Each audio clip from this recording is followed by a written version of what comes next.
Hey, and welcome, computer science enthusiasts. We're getting ready to take a look at one of the lessons where you kind of turn your kids loose and have them draw a shape. And the shape is supposed to be something that's kind of meaningful to them. And so that's kind of what I'm going to do here is I'm going to draw something that's meaningful to me. And I'm just going to take you through what my thought process is and show you some of the different things you can do with some of the draw tools. There's a lot of flexibility here. And so I would encourage you at some point to try to do your own thing, because struggling with it and trying to get it to look right is part of the learning process, and you need to know what your kids are feeling on this one. All right, so the first thing I'm going to do is I'm going to go to this drawing menu. I'm going to leave the background as white, and I'm going to create a shape. And so I think what I want is I want the stroke color to be black.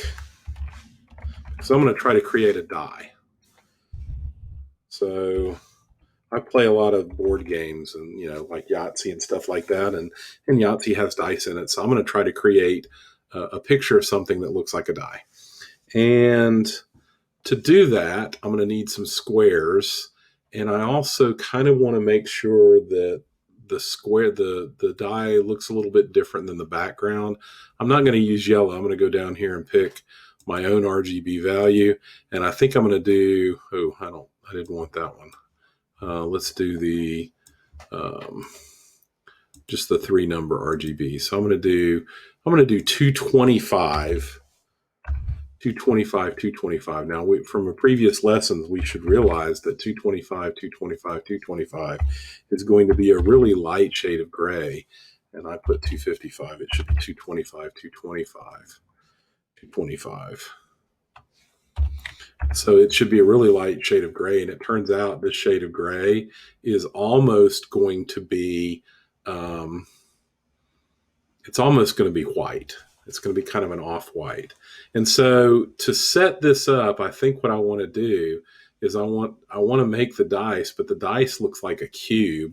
Well, a cube kind of initially starts out as a rectangle. So let's do a rectangle, and let me put this rectangle at 100, 150, and I'm going to make it a 100 by 100 rectangle, which makes it a square. And so now I'm going to go ahead and run, and sure enough, I get this rectangle right here. So the way to make a cube is you go through and you put another square right in front of this square, but kind of offset it a little bit, and then you connect the visible corners, and it'll look like a cube. So what I mean by that is if I bring another rectangle out here, and then I say, okay, I'm going to go over, I'm still going to go over 100, but now I'm going to go down. Actually, let's make this one go over a little bit further too. So let's take this one over to 125, and let's make this one start at 100. So this back one starts a little far over than the other one. So 100's like right about here somewhere. And then I'm going to push it down on the Y quite a bit. So I'm going to do 100, 200, and then it's going to be the same size, a 100 by 100. Notice that the background for that square is, just like I said, a really, really light gray, almost white looking. So when I run this, now we have two squares, one that's kind of in front of the other. If I draw lines to connect these points, you will see that it ends up looking like a cube. So if I go through and I draw the lines, let me just show you one line. So if I go ahead and put a line that connects from here to here, so this point was 100, 200. So I'll enter those values in. And then this other point back here, if you remember, was 125, 150. So my second XY coordinate is 125, 150. And so I'm going to go ahead and connect that. Now, here's what I started to not like about this cube. So there's a little, it's not filling in that area of the figure, and I want that area to be filled in. So at this point, I realized I kind of know what the overall outline shape is. If I wanted to look at the cube and just look at the outside edges, it would be this edge and this edge and this edge. And then there would be a line going from here to here. So if I connected these 2 points, this point and this point, if I connected those two, that would be cool. And then I would have to draw a line up here to connect this point and this point. And then I would want to connect back from that point to that point. So how can I draw a shape that will be filled in with solid gray and have all of those things connected? So at this point, I kind of remember these numbers, but I'll just leave this figure up here and I'll draw over it and then I'll remove this stuff. I think that'll be the best way to go. All right. So what I'm going to do is I'm going to bring out the shape tool. And now this lets me draw basically a triangle because it says, hey, a point and a point and a point. And when you connect 3 points, if the points aren't in a straight line, it'll make a triangle. Plus if the lines are long enough. So what I'm going to do is I'm going to click this little right arrow here and it's going to take in more parameters. Now I can draw a 4-sided figure. And now I can put another point in there and draw a 5-sided figure. And by clicking that arrow, I put another point in there and I can draw a 6-sided figure. So, maybe I put too many in. 1, 2, 3, 4, 5. 1, 2, 3, 4, 5. I need one more point. There we go. So now that's going to give me, that extra coordinate gave me 3 extra points I can add to my drawing. All right, so what's this going to look like? And the fact that it's going to fill this whole thing in. So I want to get all of these corners. So this first corner right here is pretty easy. It was the top corner of my first rectangle. So that first point will be 125, 150. One of the things that I'm realizing when I'm doing these shape drawings is there's a lot of algebraic point plotting math in it. You got to really know how to work your coordinate plane. So this is going to make your math teacher really happy because this stuff is going to really reinforce plotting points like nobody's business. All right, the second point that I want to go to, so I was at 125, 150. If I go down here, this was the 100, 200, and you can kind of see I'm getting pretty close with my cursor. So the points are pretty close. That helps me know that I'm doing my math right. So I'm going to do 100, 200. Now, if I draw a line from here down to here, the X value stays pretty much the same, but the Y value jumps up by 100. So I want to do 100, 300 for my next point. So my X coordinate will be 100. My Y coordinate will be 300. Now, notice what happens when I draw this line right here. Now, the X coordinate got bigger and the Y coordinate stayed pretty much the same. So now I'm going to go to 200 on the X coordinate and the Y coordinate was still going to stay 300. Right, so I've gone here, here, here, here, and then I'm going to kind of mess up on purpose so that you can see what happens. So I should be going here, and I should be at 225, 250 when I draw this next point. Let's say I messed up and did some mental math wrong, and I did 325, 250. So let's do 325, 250, and then the X would have to stay the same, 325 and 150. Bring it all the way back up here, and then it'll connect the 6-point back. Now, I'm going to go ahead and reset and run this. This isn't going to look like it's supposed to because I had this error here. Okay, so now I'm testing my project. Obviously, something's wrong. Now I got to go back and figure out where I messed up. So I was at 300, 200, 300, and I was supposed to go over and up, but just not as much. So I think what I need to do is hopefully I recognize that this should have been 225. And then when I reset it and I run it, okay, well now that line went where it's supposed to, but this is supposed to go straight up. So the X needs to stay 225. So now we've got the outline of what those two squares with all the lines connected were. So I can actually pull out these two rectangles,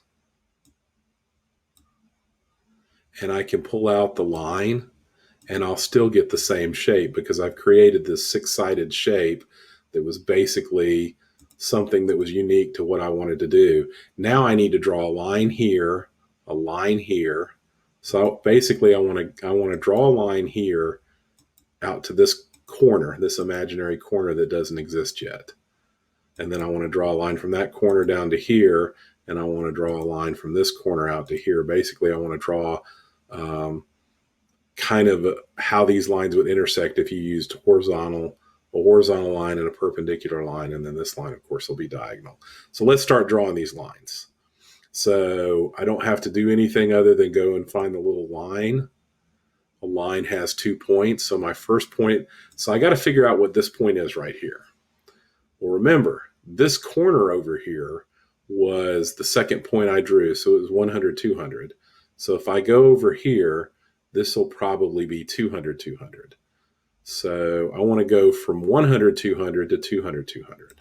So those are the values I'm going to enter in. 100. So 100, 200, and then 200, 200. And let's just check, and so we can see that this line right here draws that out. And now, if I drop this straight down, I should connect up the front of the die. That should make that first square, or the illusion of that first square. So when I draw this line straight down, what is this coordinate going to be? Well, if this coordinate was the 200, 300. So now I need a 200, 200, 200, 300. So once again, I'll pull another line out and do 200, 200, and 200, 300. Because a vertical line just changes the y coordinates. See, like I said, your math teachers are going to love you for this. And now I've got to connect. I got to draw a line that connects this point and that point. So this point was pretty close to 225, 150. So I'm going to go from 200, 200 to 225, 150. So I'm going to pull out another line, and I'm going to put in the 2 points I want to connect. So what did I say? 200, 200, and then 225, 150. I'll redraw that. And there we have something that looks now like a cube. And now it's all filled in. I don't have that ugly little white section that's not filled in. So now I've kind of got the surface of my die. Now I need to put some pips on it. And it took me a lot of playing around with being able to figure out where the pips went. So I'll kind of give you an idea of where my thought process was, and then we'll skip ahead to the numbers that I settled on. And I did this iteratively. Basically, I checked some stuff, and I liked what I saw, and then so I corrected it. So I'm going to start out by putting a single pip on the top of the die. So to do that, that's probably going to be a circle. I'm going to start out using a circle, and I'm going to try to center that circle pretty much as centered in as I can. So this is 125, but this is 200. So I kind of want to X on the X value going over. I'm sorry, this is 100, or this is 100 over 100, and this is over 125. But then it's the difference between 100 and 200 and 125 and 225. And so I'm going to kind of get in the middle of half of that. I'm going to start out around, let's say 130. And then I'm going to go over the Y coordinate, we'll say 230. So I kind of went an extra 30 over from here. So that's going to be past that corner. And I went an extra 30 uh, down from this line right here. And so actually that shouldn't be 230, that should be 130. I don't know. Let's see what this looks like. And let's do a circle that's 50 by 50. All right. So basically here's what and the circle was gray. So I need to go in for the fill color, and I need to change the fill color to black. And notice that it wasn't even close to where I wanted to put my circle, and it's way too big. So I'm going to cut down on the circle. I'm going to cut it to 25 by 25. And I'm going to increase my X value. I want to move it over some, so let's move it over another 30 to 160. I want to move it down quite a bit, so let's move it down, I don't know, let's say 230. So now I'll run it, and now it puts it on this side of the die. So I moved it so far down that was not good. So it has to go less than, so let's try 170. All right, now that's kind of centered. Maybe I want it to go over just a little bit more and down just a little bit more. So I'll try that. So I'll do 165 and 175. That should center that dot up a little bit, but I also want to flatten it out. So to flatten it out, let's make it a little bit longer than what it is, but let's make it not anywhere near as wide. Let's make it about half as wide. So that'll make an actual ellipse instead of a circle.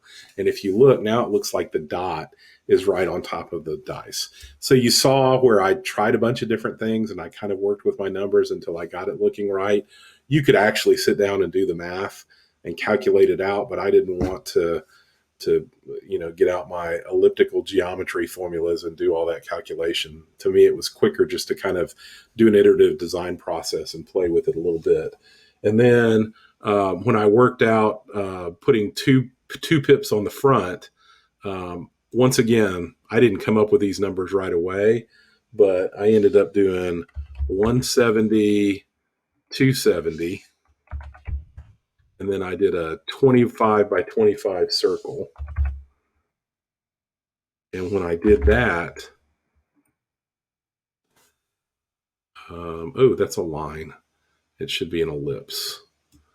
I used the wrong code block there. Let's try that again with 170, 270, 25, 25. Yeah, this line, I don't even know what happened to it, but I'm going to just take it out. It doesn't need to be there. And so now you see I put one of the 2 pips down here. And then I did some more figuring and some more trial and error. And I don't want to do the same thing I did last time. I came up with another ellipse. And this ellipse was 135, 235. And it was still a size 25 by 25 ellipse, or a 25 diameter circle. And so now you're starting to see that it's starting to look a little bit like a die. And this took me a little bit of time playing around with it. It's going to take your students some time as they explore with this. It's going to take you some time as you practice with it. The kinds of questions that you need to be able to answer are, hey, how do I make shapes? What are these little arrows for? And so remember, these arrows are to add or reduce parameters. And these are all the different things. So arcs are going to be what you make semicircles with and mouths with and stuff like that. A regular polygon would help make a stop sign or something like that.